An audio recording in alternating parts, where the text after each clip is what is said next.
Joseph Stalin. When you hear that name, what comes to mind? For a lot of people, it's a ruthless dictator, but for others, it's the industrial titan who forged a global superpower. So today, we're going to try and unpack the story of one of the 20th century's most important and honestly, most contradictory figures. I mean, how is that even possible? How can one man go down in history as both?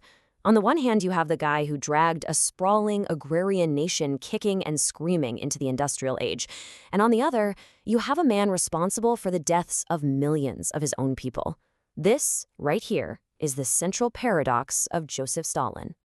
All right, so to really get a grip on who this guy was, we've got to go all the way back to the beginning. Our story starts not in a palace, but with a poor family in a small Georgian town where a boy was born who would, in a way nobody could have predicted, completely alter the course of world history. His childhood was, to put it mildly, brutal. He was born Iosep Jugashvili, and he grew up with the constant beatings of an alcoholic father. His mother, who was deeply religious, thought the priesthood was his only way out. But at the seminary, he found a different kind of religion, the writings of Karl Marx. And that little discovery, it got him expelled and set him on a completely new and far more radical path. So the minute he's out of that seminary, his life just becomes this insane cycle of revolutionary chaos. He's organizing strikes, he's writing propaganda, he's constantly battling the Tsar's secret police. He gets arrested and exiled to the freezing emptiness of Siberia over and over again. But here's the crazy part. He always managed to escape. And each time he came back, he seemed even more determined. Now, here's where we get a rare and, frankly, pretty chilling look inside his head. After his first wife died tragically from typhus, Stalin supposedly said this: "This creature softened my heart of stone. With her died my last warm feelings for humanity." I mean, that's a terrifying thing to say. It's almost like he's describing a decision, a moment where he chose to lock away his own emotions for good. Okay, so fast forward a bit. The Russian Revolution happens, Lenin dies in 1924, and suddenly there's this massive power vacuum at the very top of the Communist Party. And Stalin, who most people saw as just a quiet, backroom administrator, was in the perfect spot to take advantage of it. And here's the thing. This wasn't some big, violent takeover. No, this was a masterclass in political chess. As general secretary, he controlled who got what job in the party. So he quietly built an army of people who owed him everything. He formed alliances specifically to isolate his main rival, the brilliant but pretty arrogant Leon Trotsky. And his big idea, socialism in one country, was way more popular than Trotsky's call for constant world revolution. People were tired. They wanted stability. By 1929, Trotsky was out, exiled, and the path to total power for Stalin was wide open. It's around this time he fully leans into the name he chose for himself, Stalin.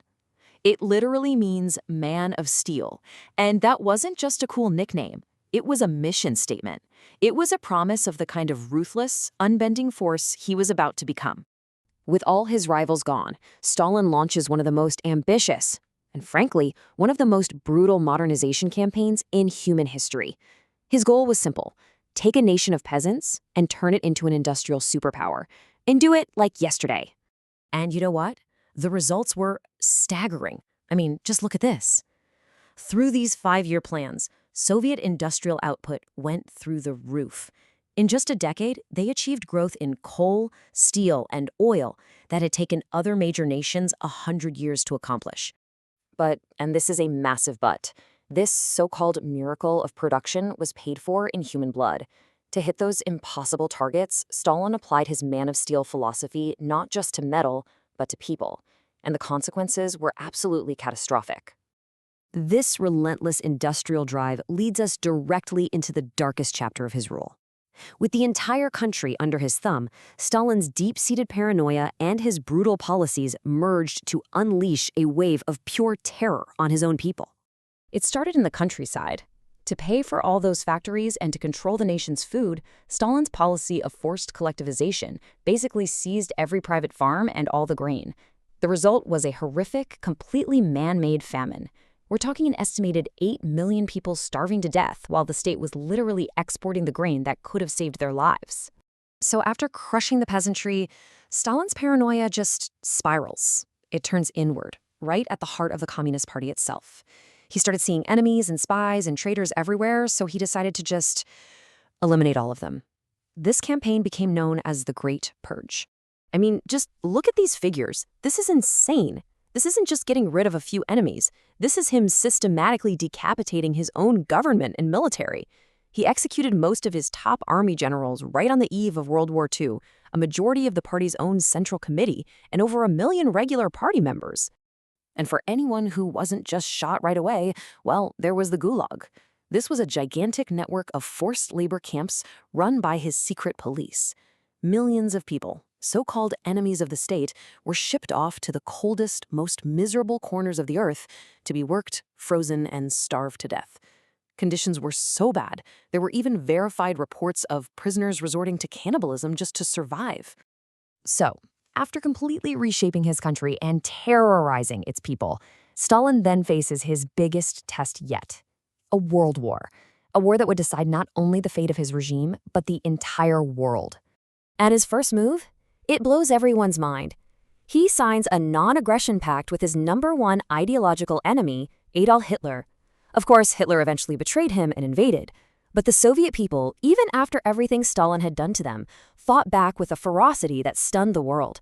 The Battle of Stalingrad turned the entire tide of the war, and by 1945, Stalin's Soviet Union was one of the 2 global superpowers. He would rule as an absolute dictator until his death in 1953. And this is maybe the most unsettling paradox of all. When Stalin's death was announced, you can see it in the newsreels from the time. Millions of people across the Soviet Union were openly weeping in the streets. They were mourning the man who had been directly responsible for the unbelievable suffering of their own families, friends, and neighbors. So that leaves us with this huge, unresolved question, right? How do you even begin to judge a man who built a modern superpower on a foundation of terror and millions of corpses? Was he the revolutionary comrade fighting for the people, like he claimed? Or was he simply one of history's most monstrous tyrants? The legacy of the Man of Steel is, it turns out, just as complex and just as cold as the name itself.